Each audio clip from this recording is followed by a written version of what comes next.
Syederalun Tengku Haji Hasanul Basri atau lebih dikenal Abu Mudi bersama ribuan santri Dayah Mudi Samalanga Biren pada Sabtu 16 November 2024 menyambut kunjungan Menteri Ekonomi Kreatif Kepala Badan Ekonomi Kreatif Republik Indonesia Teguh Rifki Harsha ke Pondok Pesantren Mudi Masjid Raya Samalanga Biren. Para santri berdiri bercecer menyambut dengan lantunan sholawat dan didampingi Abu Mudi serta para guru daya dan juga unsur pejabat serta tokoh masyarakat.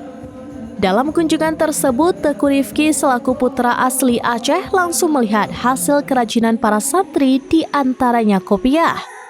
Di hadapan Menteri Rifki, sejumlah santri juga menunjukkan kreativitas voice over untuk mengiklankan hasil alam Aceh. Salah satunya Kopi Gayo, iklan bahaya game online, serta menampilkan produk UMKM dari Dayah Mudi Mesra Samalanga. Teguh Rifki kemudian dipesijuk atau ditepung tawari oleh pimpinan Pondok Pesantren Mudi Mesra Tengku Haji Hasanul Basri atau dikenal dengan Abu Mudi.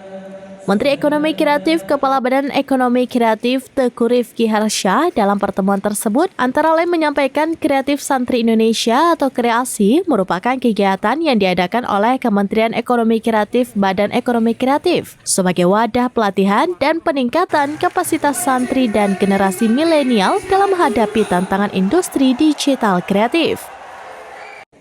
Tujuan kreasi untuk menciptakan santri yang berkarakter dan berintegritas tinggi dalam menghasilkan karya, memberdayakan santri unggulan hingga mampu bersaing di industri kreatif dan digital, menjadikan santri modern yang tetap menjunjung tinggi akhlakul karimah. Dari Biren, Yusmadin Idris, Serampinews.com. Download Tribun X sekarang, menghadirkan lokal menjadi Indonesia.